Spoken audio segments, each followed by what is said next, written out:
Welcome back, mga kalta. Ito na naman po ang inyong lingkod, si Mr. Destiny. At syempre, panibagong update na naman po tayo. Family bonding moment naman po talaga ngayon kapag weekend. Ito yung mga ebidensya at resibo, mga kaldab, na iisa-isahin po natin. Ito yung mga post ni Mengay na kung saan nga po literal na makikita rin nyo rito at mapapanood na lahat po na mga OOTD ni Alden Richards talagang sumasapul po kay Main Paul Carson o lahat po ng OOTD ni Mengay na pinakita ko po sa inyo sumasapul po lahat para kay Alden Richards. Pero gaya ng sinabi ko, marami na naman po magre-react, marami na naman po magiging bitter sa akin, marami na naman po magsasabi na nako, ayan na naman si Mr. Destiny, lahat ng mga sinasabi mo hindi naman yan totoo, lahat ng mga paliwanag at pahayag mo malabo namang magkatotoo. Nire-remind ko lang po sila, mga kaaldap, na yung mga posts, mga update ni Mengay talaga naman pong pabor na pabor para po sa fandom ng Aldab Nation, para po kina Mengay, kina Alden. Literal nyo naman pong nakikita, literal nyo naman pong napapanood. Bagamat maraming kwento, maraming ganito, maraming ganyan, wala naman pong problema, hindi po ba?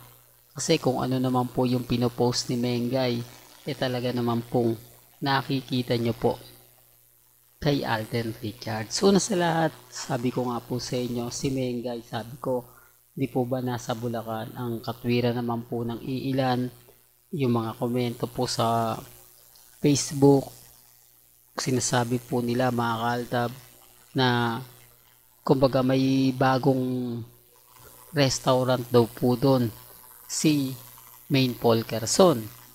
Mapapansin nyo, dati-rate si Alden Richards ang nagkaroon ng restaurant, di po ba?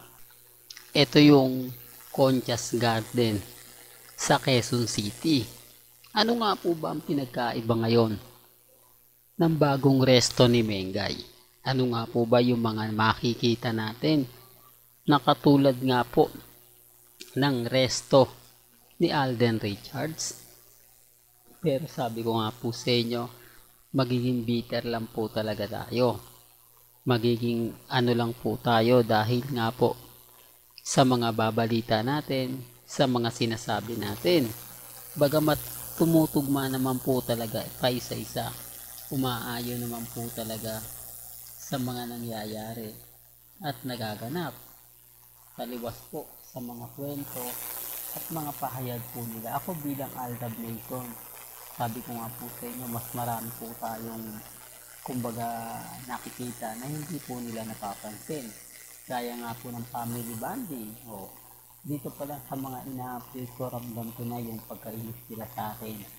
Ramdam ko na yung galit na kapag tuwing nag-update tayo, may mga tao talagang babasagin at babasagin po tayo. Pero hindi naman po kasi kumbaga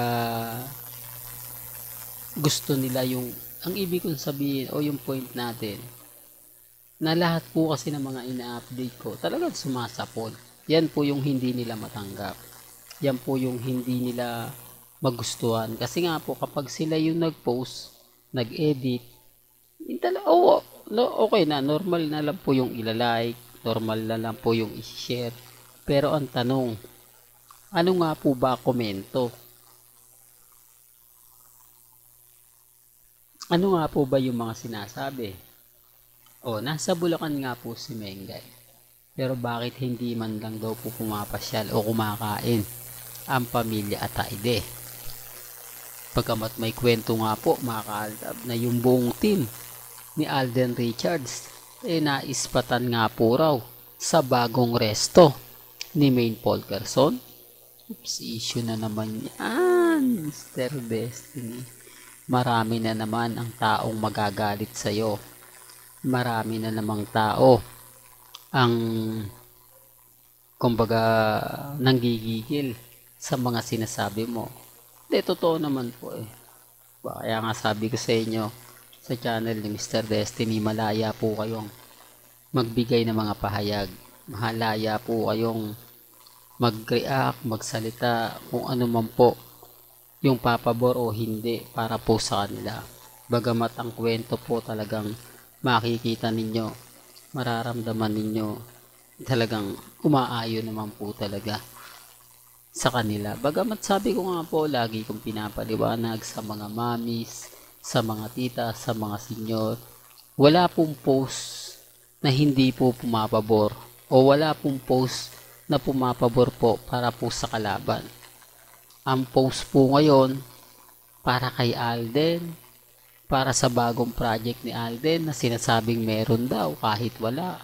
Ang bagong restaurant ni Mengay, kaya daw po madalas sa Bulacan, kaya daw po nakikita, sino yung mga bata na kasama ni Mengay? Sino yung mga batang nagtatakbuhan na kapag bumaba sa sasakyan? Although sinasabi na naman ng iba, hindi, mga kamag-anak yan ni Congressman Arjo na bumibisita sa Bulacan. Pero wala naman pong post si Ibiang, walang update. Alam nyo naman po, pagdating sa social media, si Ibiang talagang updated yan. Pero simula po nang maupo na si Congressman Arjo at makuha na po nila yung gusto nila, naging madalang na po sa patak ng ulan. Ang ibig kong sabihin, kung titignan nyo po yung account ngayon ni Ibiang, ilang months po bago siya mag-post, ilang months po bago siya mag-update. Ganun din naman po si Congressman Arjo. Ang laki talaga ng pinagbago. Alam to ng mga armain at mga main fanatics, pero nagbubulag-bulagan lang po sila. Hindi nila ma-pressure o hindi man lang po nila magawang, kumbaga, kunin yung atensyon ni Ibiang at ni Congressman, kasi sinagot po sila di po ba? Ang sabi nga po ni Ibiang sa mga komento po ng mga website, bago sila, ako po muna. Mas mamaloob ni Ibiang sa mga armain dahil nga po pinupush nila na magkaroon na ng chikiting. Mas parang binabash nga po daw nila si Congressman Arjo dahil kay Sanjo, di po ba, at kay Ria na nagkaroon na nga po ng supling, naunahan pa at naungusan pa yung anak nilang panganay. Hindi po ba malaking insulto yon? Malaking sampal para kay Ibiang? Although sinasabi ng iba, hindi naman daw ganun yung tema ng sinasabi, pero bakit daw nagpinting ang tenga ni Ibiang? Common sense na lang po. Di po ba? Hindi naman po magagalit yan kung totoo. Hindi naman po magagalit yan kung may mga bagay-bagay na ganyan. Hindi po ba? Sinasabi niya, hayaan daw ang desisyon ng dalawa, nina Main at ni Congressman. Kung matatandaan nyo, di po ba, yung interview niya kay Ogie Diaz, hindi pa naman daw po, siya daw po yung namimilit, siya po yung magpupush, pero bakit lahat po ng sinabi ni Ibiang kinain niya? Lahat ng mga, kumbaga, kinuwento niya sa vlog ni Ogie Diaz, nawala. Hindi, real talk yan, meron po yun Baka sabihin na naman kasi fake news na. Naku, walang interview si Ibiang kay Ogie Diaz. Hindi yan nagpapa-interview. Para lang po malaman po ninyo. Para lang po clear na meron po talagang interview si Ibiang kay Ogie Diaz na kung saan nga po doon pinaliwanag niya ang magiging buhay ni na Mr. daw ni na Congressman Arjo at ni Mengay. Sa mga hindi po nakakaalam o sa mga walang alam, nirerespeto ko po kayo at ginagalang.